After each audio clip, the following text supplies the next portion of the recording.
A fresh development is surfacing after meeting the Karnataka Chief Minister BS Yediyurappa with Prime Minister Narendra Modi. According to sources, negotiations are still on, but on the terms with regard to the resignation possibly of Yediyurappa.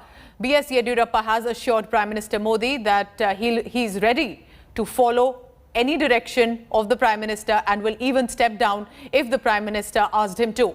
BS Yediyurappa also met Party Chief JP Nadda and Defence Minister Rajnath Singh. Interestingly, while heading to the airport, and this is the information that has just come in, that BS Yediyurappa got a surprise call. He returned to meet Home Minister Amit Shah. Yediyurappa has assured the BJP top brass he's committed to the BJP ideology.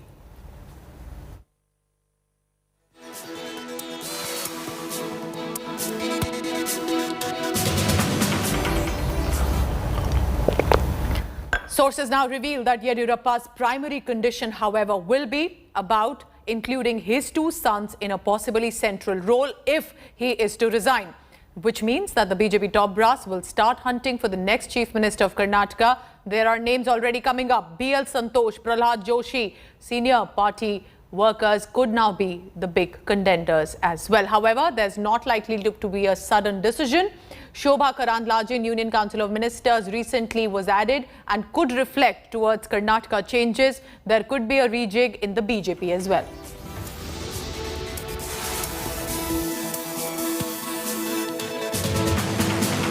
Yesterday I met Prime Minister. We discussed in detail about the development of the state.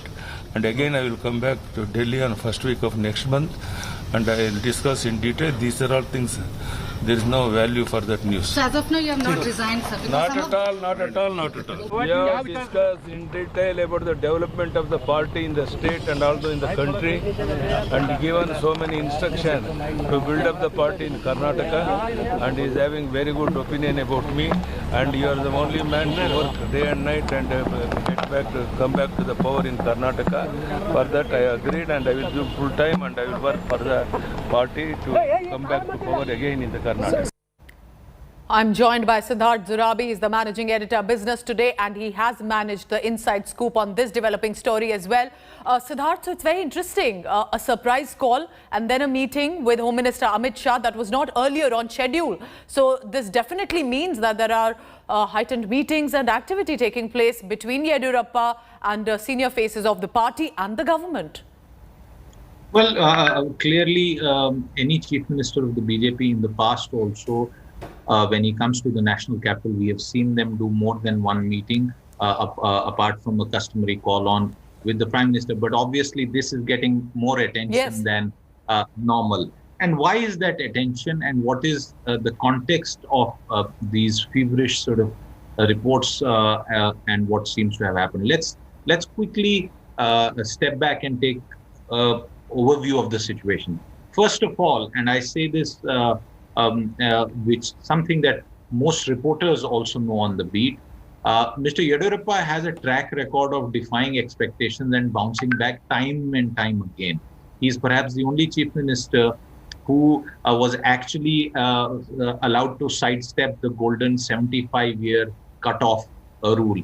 He will complete 2 years very soon. And since the morning, we have heard various different reports. The most crucial factor with regard to future change of leadership in Karnataka as far as the government is concerned is around two key developments. One, the inclusion of Shobha Karandlaje in the Union Council of Ministers. Several months ago, a change in the party in charge and some other smaller related changes. The desire for the BJP to ensure that there is a smooth handover. Because remember, Mr. Yediyurappa is not someone who can just be sort of wished away. He cannot be sidelined at all. The caste dynamics, the political calculus of the state makes Mr. Yediyurappa virtually indispensable. However, there is also a growing realization, and I have spoken to some people in the BJP, that there has to be a change and preparing for the next election. which is due So in for now, 3 years. Siddharth, BS Yediyurappa has met the Prime Minister, met the Home Minister, met Rajnath Singh as well, all senior faces of the party. And does this mean that there's definitely now brewing? Are we looking at a replacement, at a change of Karnataka Chief Minister? And importantly, who would the BJP want to now include there in that position and have Yediyurappa replaced?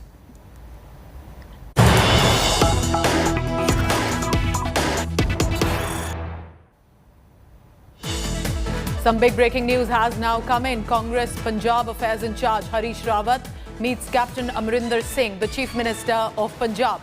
Congress leader Harish Rawat has said here, and I quote, Punjab Chief Minister Captain Amarinder Singh reiterated that whatever decision will be taken by the Congress President, it will be honoured by him. That's the image on your screen. And that is Harish Rawat, Punjab Affairs in charge, meeting Captain Amarinder Singh. This after having already met Navjot Singh Sidhu, and it appears that Captain has told him will abide by any decision taken by the President of the party. Captain Amarinder Singh ji ने जो पहले एक महान बयान दिया था जिसमें उन्होंने कहा था whatever decision will be taken by the Congress President, by the CP, that will be honored by me. I will abide by that. So he reiterated that statement today also.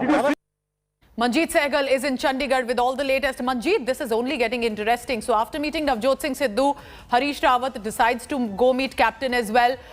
Should we consider now that with Harish Rawat himself heading there to meet the Captain, perhaps we are looking at some sort of official confirmation that may have been sent to them about a change? Manjeet. Well, Pooja, political activities being witnessed in Chandigarh today. Navjot Singh Sidhu first came and met acting Punjab Pradesh Congress Committee Chief Sunil Jakhar. They had a 15-minute long meeting. Then Navjot Singh Sidhu went to Cabinet Minister Sukhjinder Singh Randhawa. He met Lal Singh and even met Health Minister Balbir Sidhu.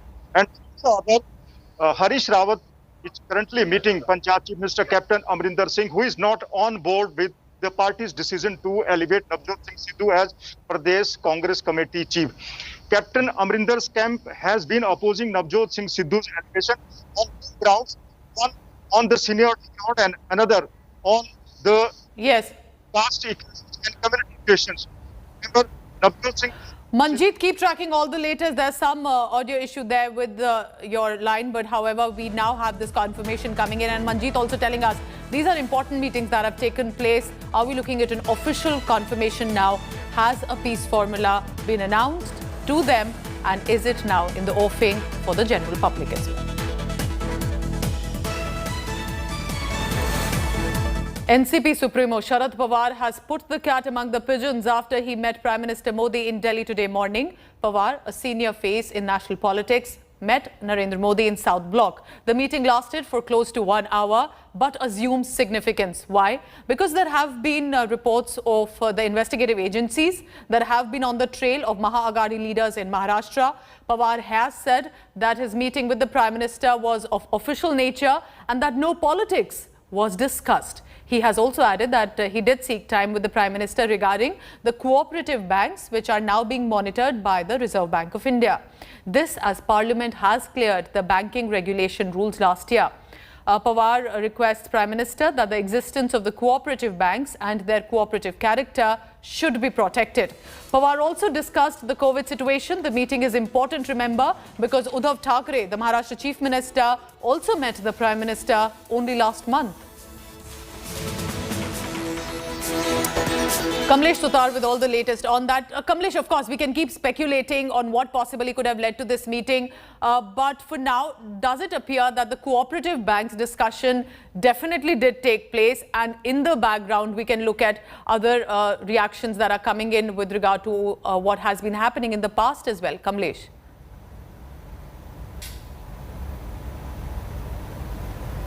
Official agenda of the meeting, as we India Today first reported that That was also one of the agendas officially. But remember, Pooja, when Sharad Pawar and Narendra Modi had met during the Maharashtra political drama in 2019, Sharad Pawar had given a similar reason, saying that he met the Prime Minister with certain farmers' issue in Maharashtra. But later, Sharad Pawar also considered in a couple of interviews, including one to India Today, he said that in fact, power formation in Maharashtra, government formation in Maharashtra was also discussed in that meeting.